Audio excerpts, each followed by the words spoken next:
Stay tuned, stay tuned, stay tuned. I'm here with the coach, John Brent.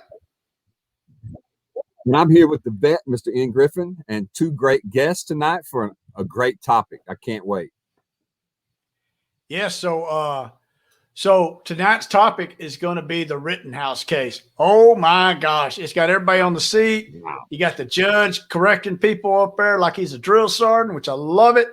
And you got pandemonium. You got a prosecution don't look like they prepared for crap. You got a defense that looks like they're like been around the block and done it.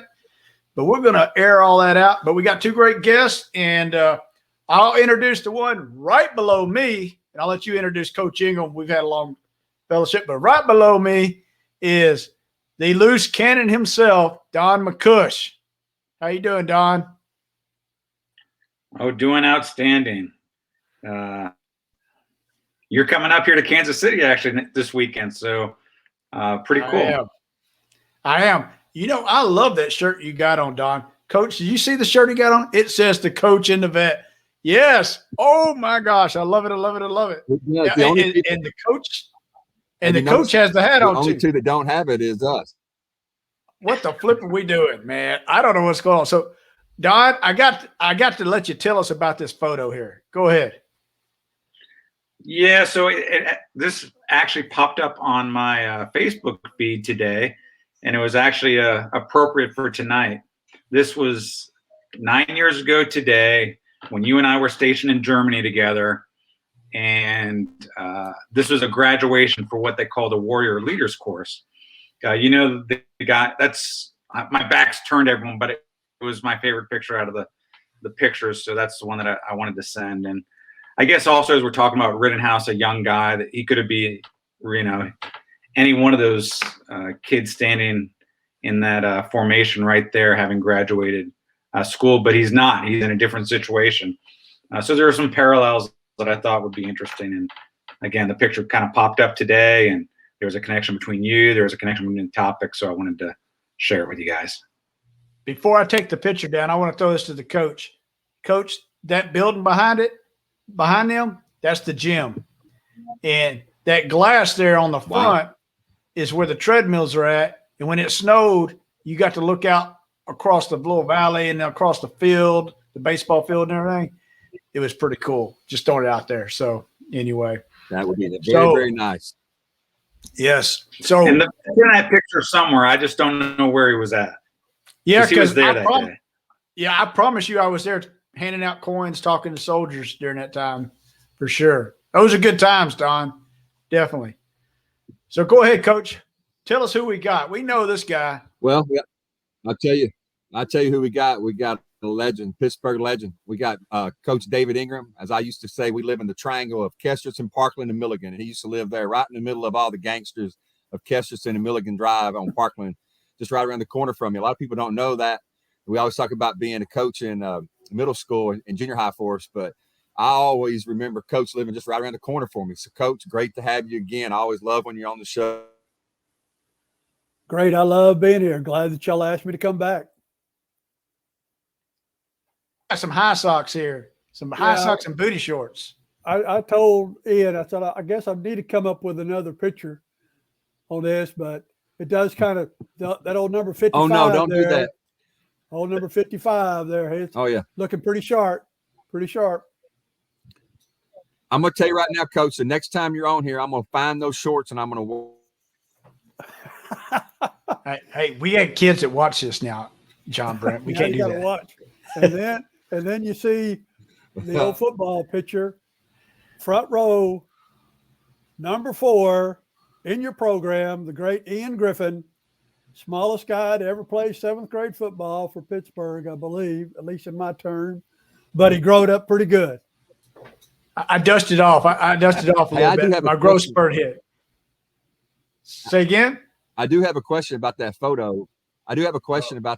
Coach Ingram. On the far right, the coach, was that Coach Gruball? Well, who was that? No, that was Coach Surratt. I can't see it very well. Yeah, Coach Surratt. He was there just 1 year. Yeah. Yep. Those are interesting times right there. Man, we had no worries in the world back then. That was fun. It was fun. Oh, no. Worried about, seeing all the girls in the hallway. That's all I had to worry about. That was it. Yeah. Yeah. That's good life. So, Coach, you're going to start it out. We got the great trial that's going on. It's been thrown to all sorts of hypocrisy about what's all going on there. A whole lot of what's not going on there is what the world's talking about. So we're going to throw it to you, Coach. Go ahead. Well, I'm telling you, this trial it's really divided a lot of people, and I don't really know why. Because it seems to me to be a simple thing watching this trial, that what is self-defense, I thought was pretty simple, but maybe I don't know, so I need some help. First thing I want to ask is myself, has anybody seen this trial and go, there's anything that the prosecution has shown that you can go, well, I can see how he can get convicted? Because to be honest, and I hate to tell you my answer immediately, is I've listened to hours of this trial and I'm still looking for that aha moment from the prosecution that gives me a reasonable, that, goes over that reasonable doubt threshold. And, I'll start with Coach Ingram, then go down to Don, but I haven't found one. So if someone has, it's what I was hoping to get on this, is someone that can tell me maybe, that he has not been proven guilty or not guilty at this point, but I really can't figure out a way that they can make this guy guilty on any of those charges. So y'all try to. Well, I'm kind of like you. And one of the things that I talk about or looking at and other people have talked about, saying, is this more of did they just jump into it too quick? Is it more political than a trial should be? I mean, they jumped into this, bringing charges and all, just a few days after the event took place. And I don't know, those two prosecuting attorneys that have been talking, I don't know where they got their law degree, but they haven't, to me, again, just like you, they haven't come up with anything that I could see that would make him guilty of the main charges. Now, the lesser charges that they're bringing up, now I don't know. They got maybe a little bit more leeway on that. But the main charges that they've been trying to get him convicted of, I just don't see it. They're not, even their own witnesses have said, yeah, I'm pointing the gun at him, and said, F you, I'm going to kill him. Well, they're doing the defense job for him. You would think the prosecutors, they would have gone over all this testimony with their witnesses. They know what they're going to say. They pretty much know how to ask the questions and what the answers are going to be. They go through the whole thing. And then that one time when he said that, they saw, one of the defense attorneys face palmed. He's going, oh, great. That just threw everything out the window. So I haven't seen anything. I mean, there may be, and I don't know if it's what the jury's going to see on it, but as far as I can tell, I haven't seen anything that they've done.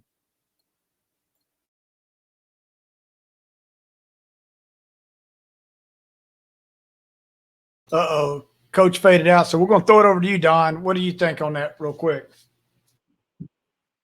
Yeah, the only charge that seemed reasonable was there was a charge related to underage or youth carrying guns there, but the judge threw it out because it was a law that Wisconsin passed in the 80s. It was really intended to focus on curbing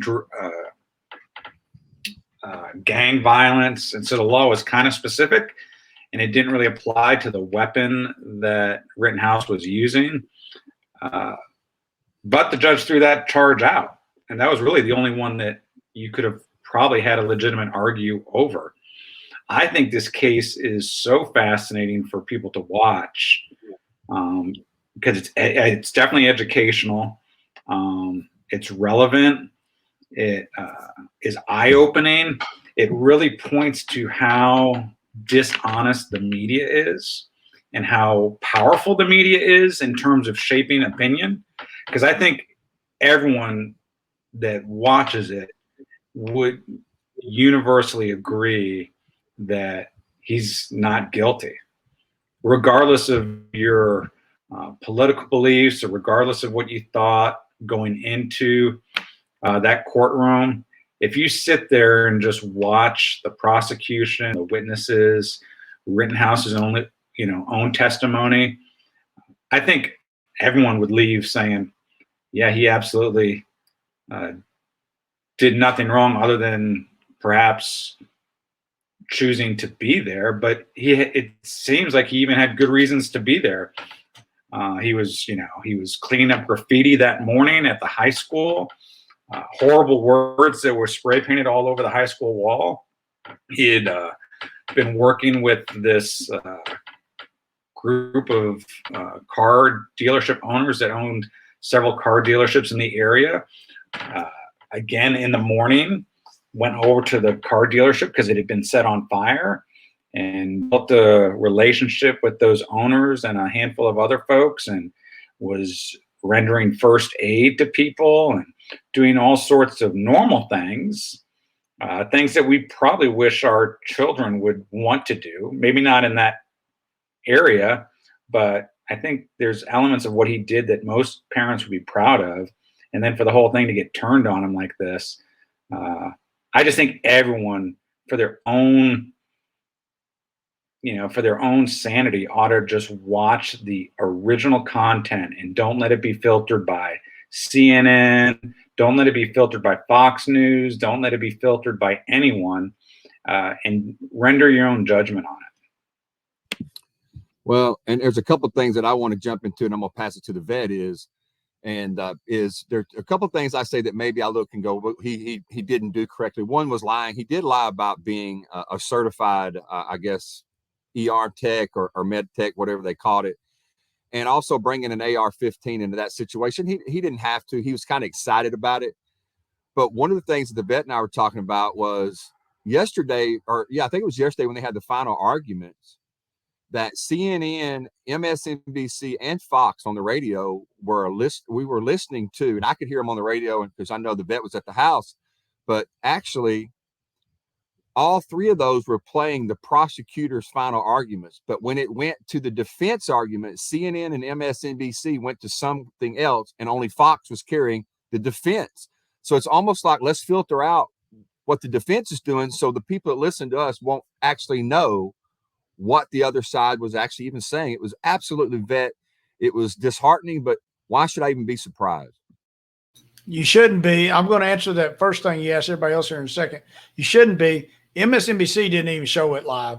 CNN came on about 30 minutes into it and then did. Their excuses, they had to refer to the president who had to jump to this bill that he took his time to do a ceremony on. So they did ceremony on. But exactly what you're saying. Perfect timing. But I will say, in closing remarks yesterday, the prosecution brought up something that I'm like, why did y'all not run with that before?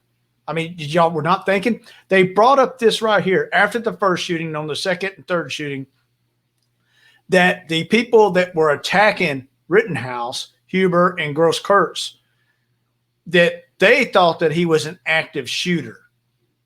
And I'm like, why didn't you go down that lane a whole lot more earlier? Because that would have made a lot more sense. Now, I thought the exact same thing. Now, Rittenhouse could still go, hey, in his mind, I am being assaulted and I am protecting my life, and he would have the right. But this would make sense to everything.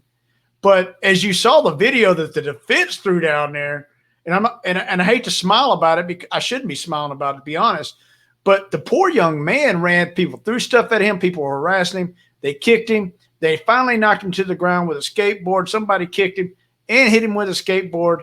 What was he supposed to do? Just take that beating like a man till he died and then, look down from heaven and go, I guess you got me, guys.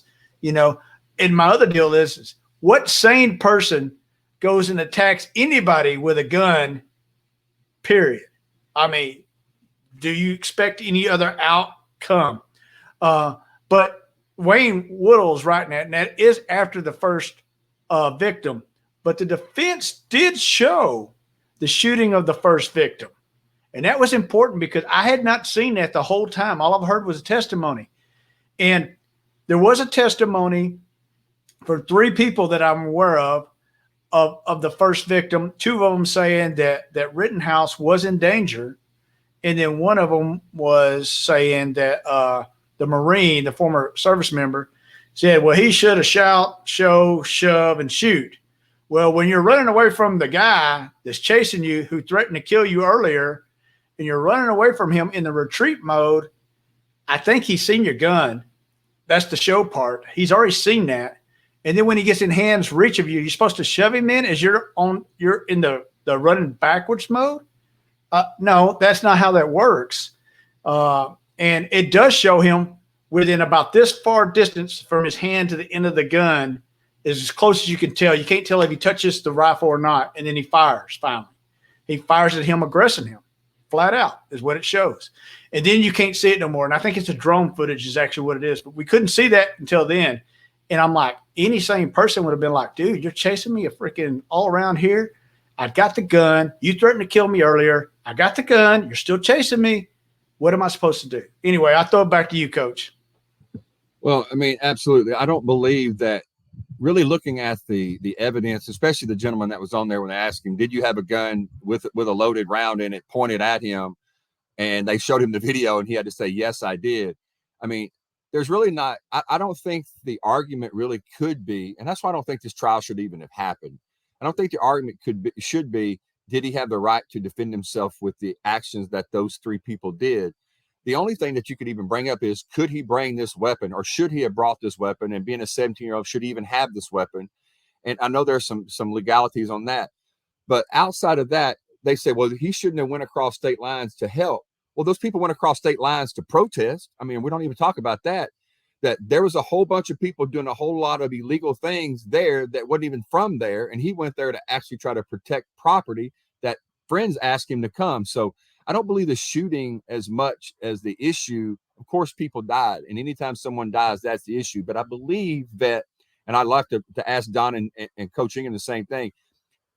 If it wouldn't have had the summer of George Floyd last year, and it's been such an amazing racial tension, police and difference and race brought into it, would this trial even be, I mean, would this prosecutor even feel the pressure to bring this trial? Because I believe the political pressure that he felt from the first couple hours that he came out and said what he said, up until the president saying thing, to people in the media saying thing, that this is a bad guy that came out and just murdered people. In reality, if all this George Floyd in the last year and a half hadn't happened, I don't even know if this would even been brought to trial. What do you guys think? You want me to go first, right? Yep. So I'm going to throw this out there. This happened on August. Jacob Blake was killed on August 23rd. This happened on August 25th. Okay. So this happened on August 25th. And I'm just going to throw some media things out there of where the pressure is coming from. Representative Ayanna Pressley, who is a Democrat representative from Massachusetts, not from Illinois and not from Wisconsin. I mean, like far away. I don't know where she got her intel from, but these were her words on August 26th on Twitter. A 17-year-old white supremacist domestic terrorist drove across state lines armed with an AR-15. He shot and killed 2 people who assembled to affirm the value, dignity, and worth of Black lives. So that was the first one. And I got a list of a whole bunch of other people from August. That's just outright a lie. There's nothing in it that's true, except 2 people died. But other than that, I mean, there is video evidence of Rosenbaum sitting there saying the N-word. I don't think he's affirming any Black lives by doing that. There's evidence of him right there next to the dumpster getting pissed off because they put the fire extinguisher on the dumpster and he was wanting to push it toward the police. And then he aggressed the 3 people with M16, AR-15s in front of him. So there's a lot of issues there. And I agree with you, Coach. There was a lot of political pressure. Heck, they wanted to make the 3 people who were dead, before it's over with, I think they wanted to change the color so it could suit their narrative, to be honest. And that found out that wasn't true. And that was actually a liberal person said, I thought that actually they were somebody else that got killed. And I was like, so anyway, I think it's completely based off politics. And so they couldn't get anything else. So what we have to do, We had to make him a white supremacist, conservative person probably or something, you know, and he's a gun toter, you know, because you saw all during the prosecution, it was about, well, you know, he had a little measly old pistol. It only shot a 40 round. You had the 223 AR-15, and he made it out to be like it was a 50 cal, you know. I hate to tell you, the 40 cal would have put a bigger bullet hole on both coming in and going out on you. So anyway, I'll throw it over to, go ahead, Coach. Well, Don, you're the person of reason. What in the world is going on with anybody that's white that does something that someone on the left does not like? The word is being thrown out as a white supremacist over anything. I have not heard. I'm 51 years old. For the first 46, 47 years of my life, I might have heard that 10 times. Well, the last 3 years, I've probably heard it 300 times. And anytime a person does anything that the media on the left doesn't like, or the NAACP, or even Joe Madison or Jesse Jackson don't like, we're white supremacists for having an opinion that might be conservative. What do you think about that? Yeah, white supremacist for a white man killing a white man. I mean, the media is just so completely corrupt that you know, that this is all a result of the Trump derangement syndrome that took place. I mean, I actually pulled up an article today to see, because I was reading The Atlantic, which definitely leans left, but they had a conservative contributor on there that essentially the title of the article was Rittenhouse will probably get off, but Rittenhouse is no hero. I'm like, okay, that's interesting. Let me read that. And so I'm reading through it, and I'm like, you know what? I do recall that media was telling us that these 3 protesters that were shot were all heroes last year. They're all heroes. So now The Atlantic is saying that he may get off, but he's not a hero, but these other folks were heroes. And so I pulled up this article from a year ago, and every sentence in the article has a falsehood or a lie. Even the title of it is very misleading. The title, A Father and a 26-year-old Skateboarder, the protesters killed in Kenosha. Well, the father was not even a protester. He was just there randomly because he got out of the hospital that morning because he had attempted suicide.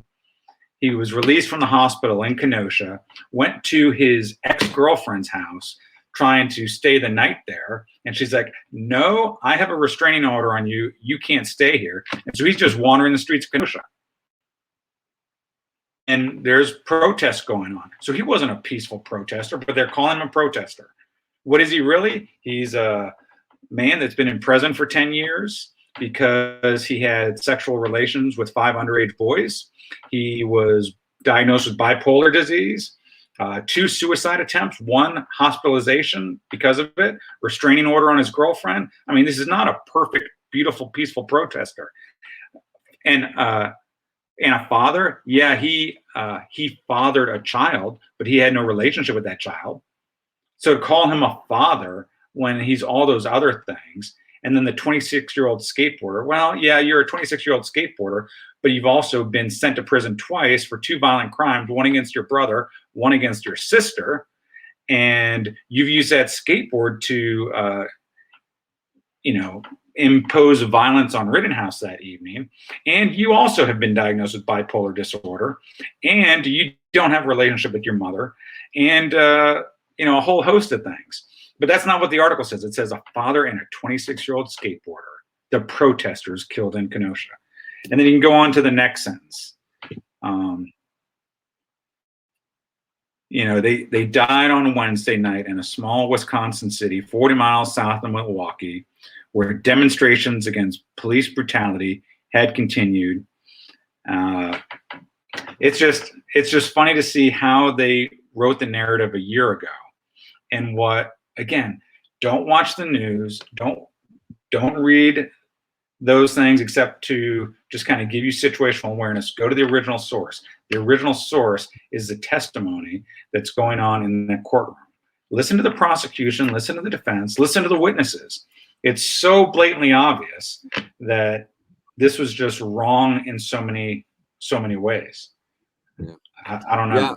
Yeah, and coach, that's the same. It's the same thing. Is when something happens in our country, there has to be due process. That takes time to get people into court. But what the media has done is they have laid out, depending on if it's a liberal side or if it's the conservative side, what they want the agenda to be before that case even goes to trial. And I'll say 70 to 8% of the people that watch the news already have an opinion before that trial even starts. So they go into the trial watching for, aha, see, I told you, instead of listening to the totality of the evidence. And that scares me as an American that could possibly be on a jury, or someone that could possibly be, let's just say, for God's sake, I was, put up for trial. I mean, people already have a narrative and a thought before they even get to trial, Coach Ingram. I mean, the media is terrible. Yeah, that's true. And they've continued to do that. I have a problem. Part of it is when they talk about these gentlemen and the rest of them, they call them protesters. To my way of thinking, you're not a protester. If you're burning buildings, if you're destroying cars and other things, you're not a protester. That's a riot. Okay.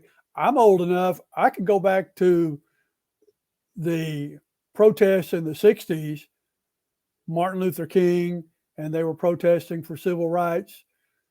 It was always during the daytime. They marched down the streets. They didn't tear anything up. I mean, they were assaulted by a lot of different police departments in the South, but they didn't burn anything as far as I can remember. I mean, I was in junior high and high school at that time.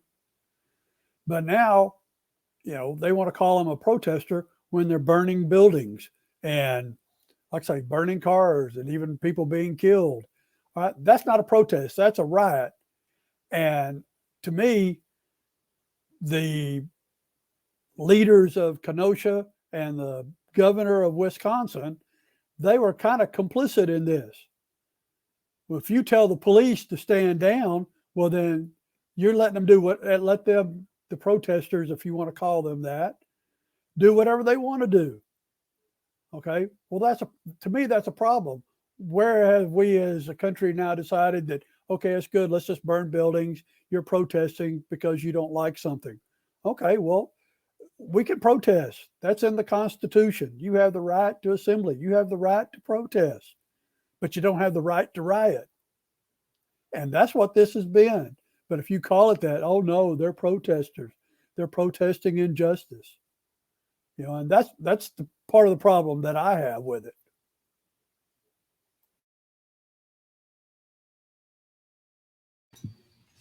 Yeah, and we do have the First Amendment, right? Like you say, to peacefully protest and assemble.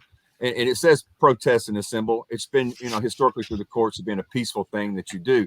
But why can't we call a riot, looting? It's always coming back that, well, if certain bad things are done to people enough, then they have the right to riot and the right to loot and the right to do what they want to because they aren't heard. That's the new mentality that's never really been that way. But just recently, it's almost like they've been getting by the local police department, like you're saying, to stand down and let them do what they want to do, lets them know that no matter what we do, if we want to steal, if we want to burn, if we want to hurt somebody, the police aren't going to do anything about it.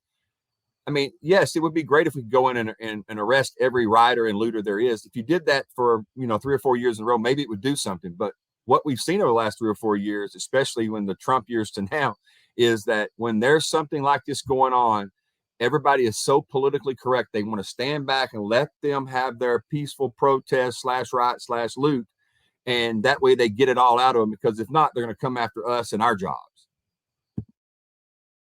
So Coach, one thing I'll say is I'm going to say a couple things here on this is first of all, Don, yeah, those were classic characters there you read off. I mean, those were outstanding citizens of America, and that's how the media has tried to portray it. Speaking of how media has tried to portray things, even the president of the United States of America during his campaign posted a video on Twitter, and he put the picture of Rittenhouse on there. And as he put the picture of Rittenhouse, these are the words he said: Trump refused to disavow white supremacist. And it had the picture of Rittenhouse up when he said that. And I'm like, this is a 17-year-old boy that went down there into a riot, because it wasn't a protest. It was a complete riot when they're burning stuff, beating the hell out of people and everything else, you know. But anyway, so I thought that was important. And I think we're going to show a quick commercial here, Coach, and then we're going to move on. Is that all right, Coach? Let me get the commercial on here. I got it real quick here. Hey, so if you're up in the Granbury area in Granbury, Texas, for any computer needs, you got to call 1-877-967-GEEK for Metro Geek. One of the classiest guys you ever hang out with. He's veteran owned, and he'll take care of all your needs by far. Now, moving on, this is how we support our page. Come to www.thecoachandthevet and buy some cool stuff that Coach Ingram has on and Don MacCuish has on, because they're looking classy tonight. So with that there, yes, I like it. I like it. I like it a lot. So we all have our debates on social medias, and we pick our people we fight with and all this other stuff. And, you know, and so on social media, there's people who have not watched this case at all. And like multiple of y'all said, if you just watch the case, you'll be like, oh, that ain't nothing that's been said. That's not true. That's not true. That's not true. The weapon charge is not true, you know, and all this other stuff. And I've had one just as of 2 days ago come on there after we discussed that MSNBC didn't cover it and CNN didn't cover it. And they go, well, you know, these guerrilla tactics used by people crossing the state lines with a weapon, similar to the Capitol tactics. I didn't know they had any weapons at the Capitol, to be honest with you, not any guns. I didn't know that. But anyway, this is how deranged, like you said, Don, that would try to tie things to Trump, when this case truly has nothing to do with any politics. Everybody just injected politics in it at the end of the day, is my thoughts on it. But I have to ask this. These people on social media who it's evident they hasn't watched the trial, but say they crossed state lines with a weapon that he had illegally or murdered two people. So in today's time, with so many people in the media and politicians voicing their opinion, just as I demonstrated Presley's, is the opinion and assumptions supposed to be more important than the facts? Because that's what these politicians are portraying, and that's what the media is portraying. It sure seems that way. And I'll throw it to you first, Coach Ingram, on that, and we'll work our way around to Don and back to the Coach John Brent. But as these people that are in power or people that have an audience, do they believe that their opinion's more important than the facts? So go ahead, Coach. Well, yeah. When you look at, like I say, politicians, you look at the Hollywood elite, if they call them that. I haven't figured out why they're elite myself. All most of them do is they make a living by pretending that they're somebody else. Now, they may do it real good, but, you know, I could do without, if I never saw another movie, I'd probably survive without any problems. You know, like I say, opinions are, as they used to say, opinions are like your butthole. Everybody's got one. That don't mean it's necessarily right. And some of them stink. Okay. A lot of the politicians, because they are politicians, they pander to, you want to call them their followers, you want to call them their base, whatever it might be. They say what they think their followers or their people want them to hear. Right? And they think they know more than the rest of us. Right? And we have people, like you say, that they get all their information on social media. You know, who somebody's doing Twitter or whatever. I mean, I'm granted I'm on Facebook, but I don't Twitter too much. You know, and so I don't follow people like that. But that is the problem, that we're just getting everything, you know, like we're trying to have, like they used to say, trial by public opinion. You know, let's just do away with the court system at all. Let's just have a trial, and then everybody can just vote on their computer and decide whether they're guilty or innocent. We'll just have the whole country vote, you know, and make that decision. You know, if we're not careful, that's may wind up what it's going to come to before too long. But like I say, people need to look at themselves. They need to look for the information themselves. Don't depend on what other people say. It doesn't matter who's saying it. Look for yourself. Coach, I agree. And before I move on to Don, I totally agree. Is people need to do their own research instead of being told what to follow. But before I do that, I'm going to say this: is you make that coach in the vet hat look really good, Coach. I'm just throwing it out there. So appreciate that. And I'm going to throw it over to Don. Yeah, I think there's a nuance to your question in that most people think their opinions are facts. And so that they're speaking from what they truly believe is a fact. And unfortunately, it's not. It's an opinion.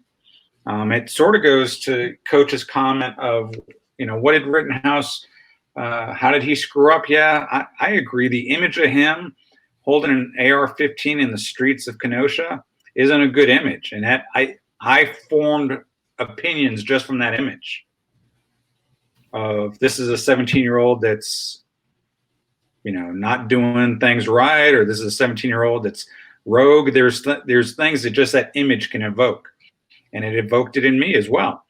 But it can't stop at that. That's an initial opinion I had. Unfortunately, that's the depth that a lot of our media is at, is what does the image portray? What is it that sells? And then they move on to the next thing. And then us as receivers of media, we're prone to confirmation bias because we go towards the source that reconfirms the things that we've already believed or what we think we believe. And so it's just a dangerous thing. And I tell you, the most dangerous thing in our country is our media. They are dishonest and they lack the intelligence to do research. A lot of it is just ignorance more than anything else. Sure, there's politics, but there's also a level of ignorance to a lot of people in the mainstream media. And that ignorance has a platform to spew what they think are facts, but are really just opinions. I mean, everything about this case.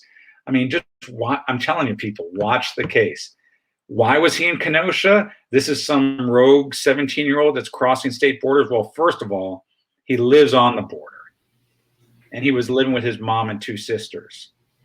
He was working in his hometown in northern Illinois, but was laid off from the YMCA as a coach. It's like the YMCA here has laid off people. He was a lifeguard at the Y. And so he went to work in a town. Where does his dad live? In Kenosha. Where does his grandmother live? In Kenosha. Where do his cousins live? In Kenosha. Where are his friends? In Kenosha. It's 20 miles away. That's like me driving to see the Chiefs play right down the street. That's me driving to work every day. I mean, he wasn't some guy that traveled across the country. Now, Rosenbaum was. He was a guy in prison for 10 years down in Arizona or Texas, and all of a sudden he's appeared up in Kenosha. But there's no issue with him being an out-of-towner coming up. There's an issue with this kid that lives 20 miles away. I don't know, just everything about it is just so eye-opening to watch and pay attention to the original sourcing and don't be influenced by the media. Don, I agree. In the trial, it even talked about Gross Kurtz, the weapon he had. The weapon he had supposedly wasn't registered. That was brought up by the defense at the very end. There was no talk about that whatsoever. That right there. It wasn't talked about until the very end that he checked into a hospital in an alias name, supposedly. I don't know if that's true or not. I wasn't there, but that's what's been told from the court, not the media.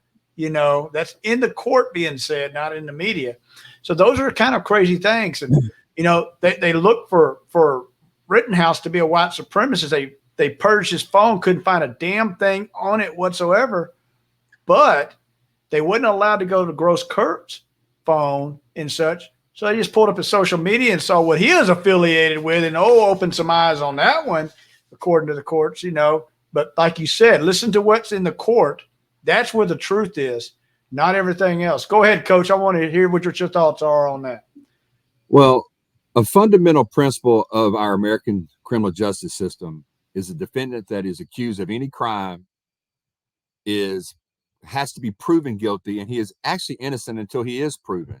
We have that protection in the Fifth Amendment. We have that in the 14th Amendment. That's just fundamental semester one of law school.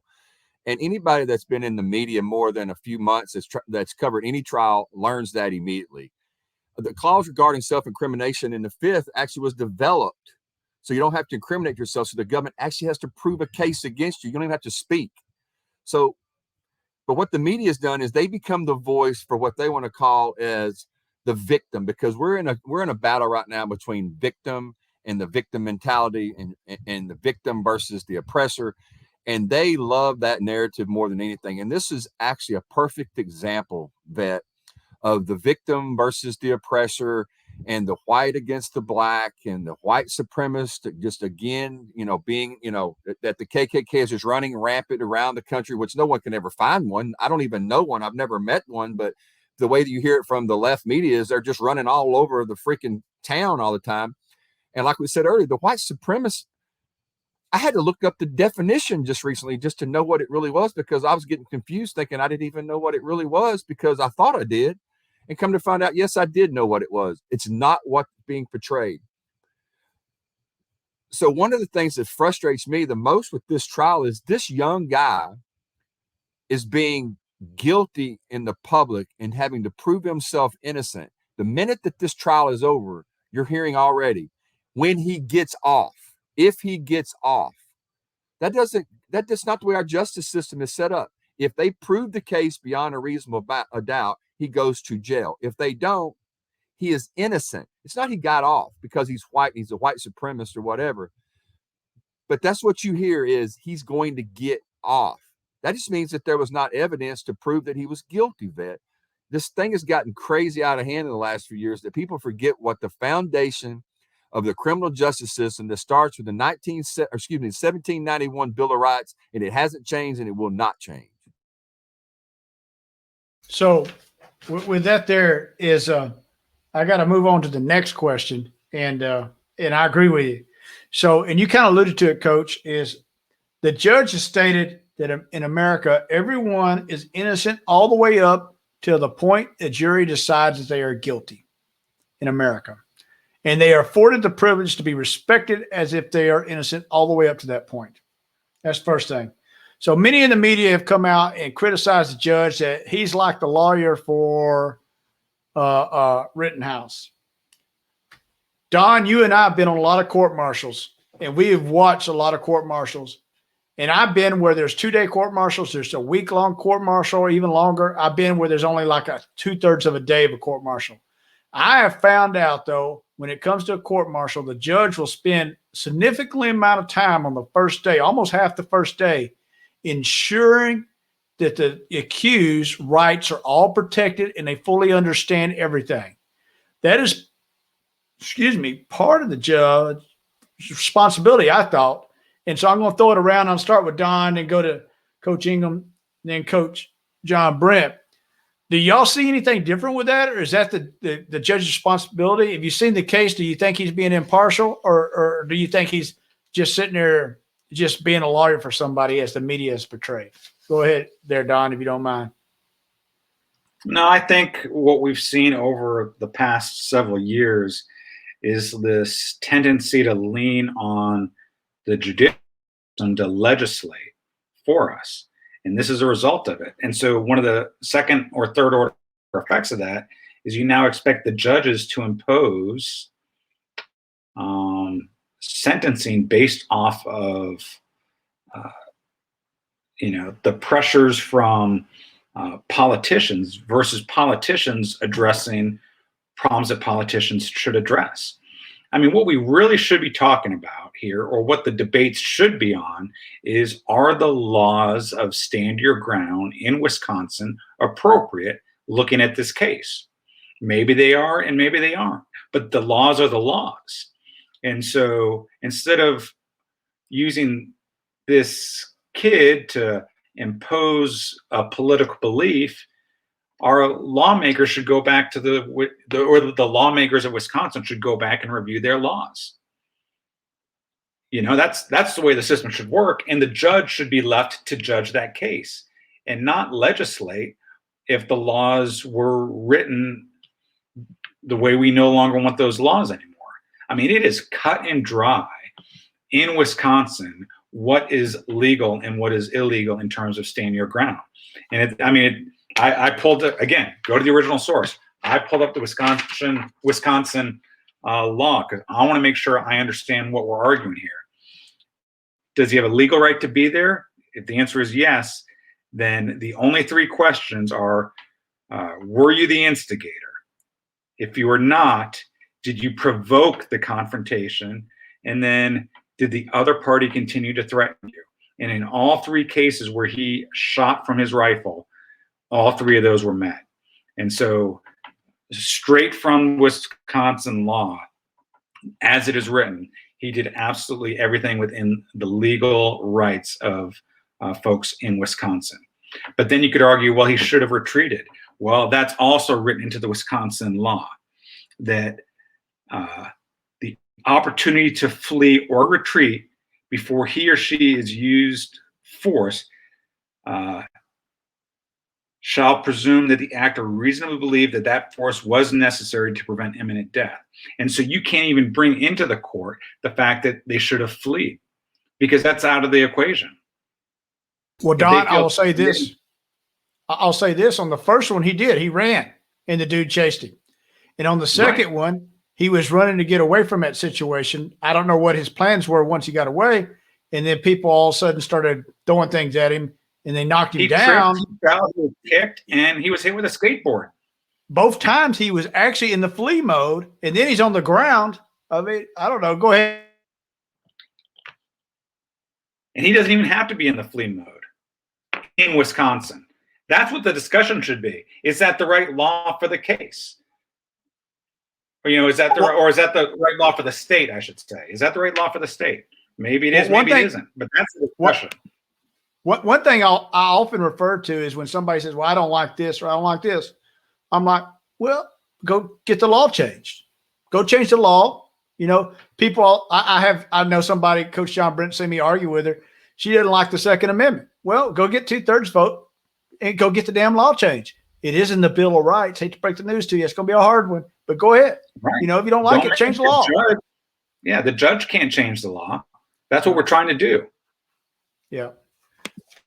So Coach Ingram, my question is, do you think the judge is acting as a parent or coddling Rittenhouse, or is he just doing what judges do, protecting his rights, and he's adjudicated this case so far pretty well? I mean, what are your thoughts on it?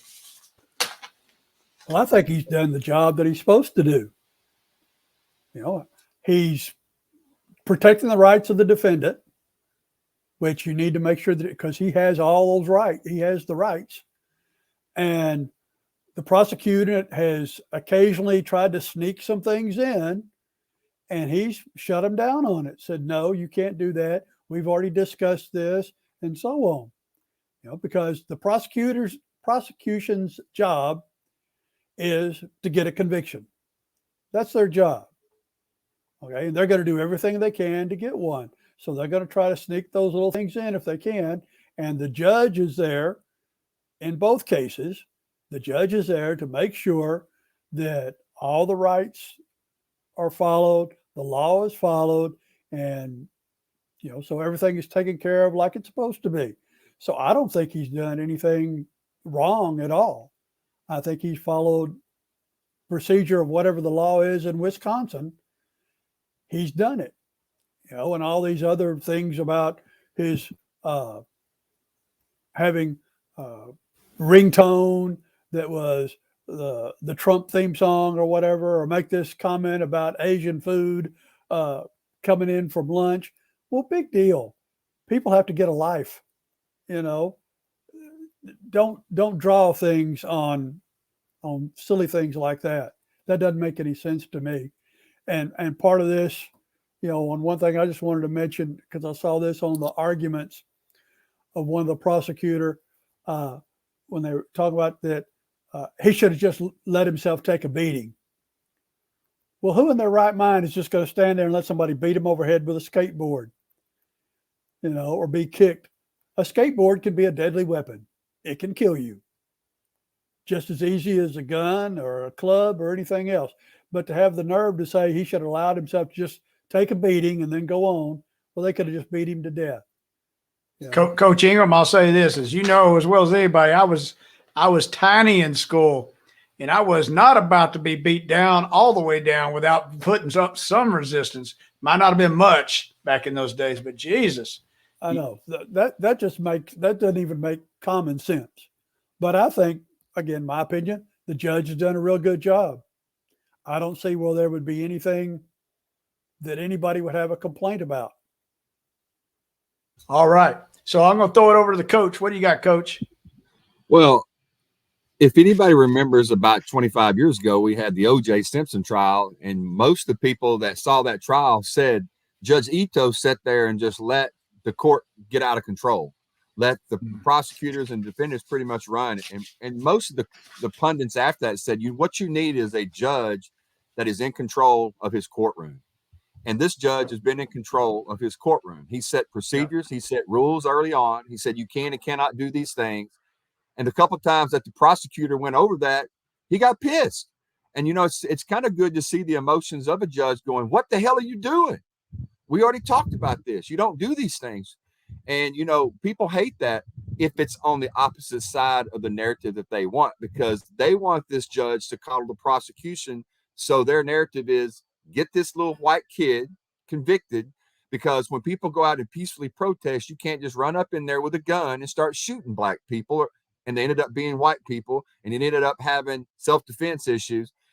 So it's not going to matter what he does. The thing about the Asian food, Coach Ingram, was absolutely hilarious, if you ask me. He said, I hope our Asian food ain't on one of those boats out there in the harbor, because then we ain't going to get our food, pretty much what he was saying. And he cracked a joke. Sometimes you crack a joke before lunch. I've been involved in many court cases because I represented myself, and I also went into court to watch trials so I would know what proper procedure is. And there's two times that a judge comes off of his strictness, and it's usually when they're waiting for, if they call the names of the parties up and they're running a little bit late, he'll say funny things. And right before lunch, it's always a little funny because everybody needs to get a little break in the action. This is no different. What we really want is, we want judges like this, no matter what side of the argument you're on, because you want them to follow the law, follow the procedure, follow the rules, get the case done, and get it to the jury. He did perfect. All right. So I got a couple things here, and I'm going to spit them out here real quick. So even as of recently as today or yesterday, Congresswoman Cori Bush came out. And, even though after all this is real evidence, and if she watched even an ounce of this, she comes out, we marched in Ferguson, white supremacists who hid behind a hill near the Michael Brown Jr. was murdered and shot at us. And now they're trying to figure out, where did you get shot at? How come we didn't investigate that? They never faced their consequences. And there's a lot of people dogging her out on that. But anyway, she refers, if Kyle Rittenhouse is acquitted, it tells us tells them that they, even 7 years later, still get away with it. And I don't even know what to even make of this bull crap, except she's trying to stoke some freaking weird ass flames. So that's the first thing. Even as of recently, is if she watched it, have your aide watch it. I don't care and say, Corey, we're kind of way off base here. This is not how it went down. But anyway, moving along. So these I'm going to cover real quick. He has 1 count of reckless homicide, which could draw 60 years. He has 2 and 3 count of reckless endangerment safety, which draws 12.5 years. He has 4 count, which is intentional homicide, which could be life in prison. And he has number 5, attempted intentional homicide, which draws 60 years. Tonight, the jury went into deliberation, and they did a pause X, as we call it in the military, and they'll resume tomorrow. So I'm going to throw it around the horn, and I'm going to start off with Don MacCuish, go to Coach Ingram, and finish up with Coach John Brent. What do you think the outcome will be in regards to this after seeing what you've seen? Oh, he's not guilty. I mean, they're going to let him off. Anything other than that will just be, I don't know. It'll blow my mind. Now, there'll probably be some more peaceful protests after the verdict's read, because you can even hear during the closing arguments the protests going on outside the courtroom. I mean, they were loud enough that you could hear them inside the courtroom watching it on C-SPAN. So it's probably loud in Kenosha. And I think the other thing is we might hear a little bit more about this guy, Joshua Zeminski, who was the first person to draw a weapon in the whole thing and has not been on the news, but he came out in all the testimony. You look him up after this podcast because his picture's out there on the web. You want to talk about someone that actually looks like a white supremacist? It's and someone that was actually inflicting violence in the city. He was burning and looting, and he had a weapon, and he was the one that actually encouraged Rosenbaum to attack Rittenhouse at the first, which drew the first incident. And he actually, again, he was the one that drew the first weapon. He was nowhere around, but he came out in the testimony. No one has talked about him. I wonder why. Yep. Well, I know it was brought up toward the tail end, and there were some jurisdictional things regarding him because he's supposed to be, there's a case against him or something of that nature. And I'm not sure. So it was interesting at the very tail end in the closing comments. So I'll throw it to you, Coach. Go ahead.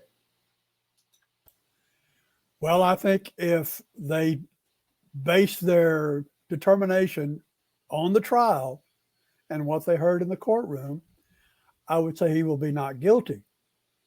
But there's always a but. You have these outside influences, because they hear the things, because they go home and the judge can say, don't watch this, don't watch that. Well, that's probably not going to happen. They hear what's going on. They see the protesters. They say, okay, well, if he gets completely exonerated, here they're going to burn down the town, or now they know who we are. They're going to come after us. So you have that in play. You shouldn't. And that's where we've gotten to the point now in this country, where jurors, people know who they are. And if you don't give the right verdict to what some people think, they can come after you. So I don't know if that's going to play into it or not. If they can disregard all that and just base everything that's on the trial, he should be not guilty on all counts. Coach, go ahead. Well, and Don and Coach Ingram are right. If they follow the law and if they follow the testimony and they take the feelings and emotions out of they have to live in this community.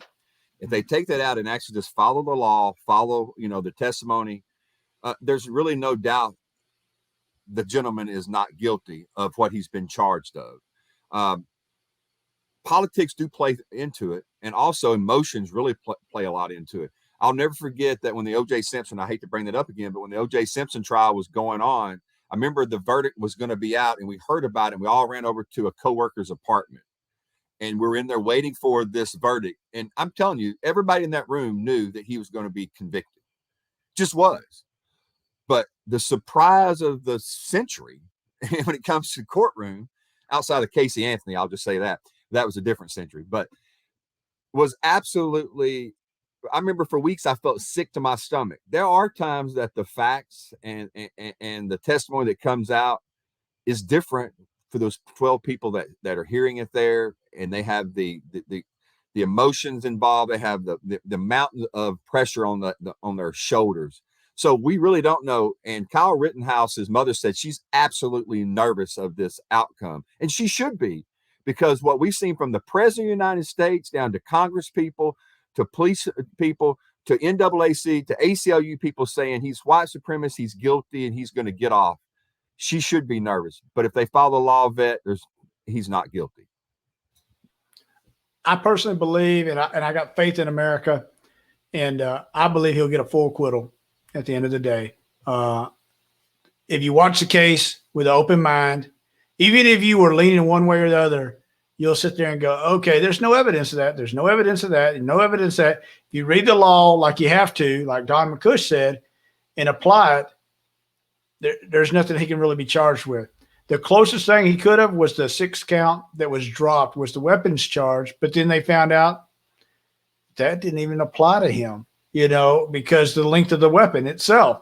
And and to me, that was a prosecution blunder, because they should have known that before and that shows how incompetent they are. They drug that all the way through. That makes them really look bad. But that's just me, is I think that he'll get a full acquittal. So it'll be interesting. And if you follow the law, he is not guilty at the end of the day. And I hope the people that are on there follow the law. Not because I just want the law to prevail at the end of the day, and I think it's been demonstrated that he did do what he's supposed to do. So with all that right there, it is time to say sayonara, and we're going to have to get out of here because we're busting time. So I'm going to say real quick from the coach and to the vet. Stay tuned, stay tuned, stay tuned.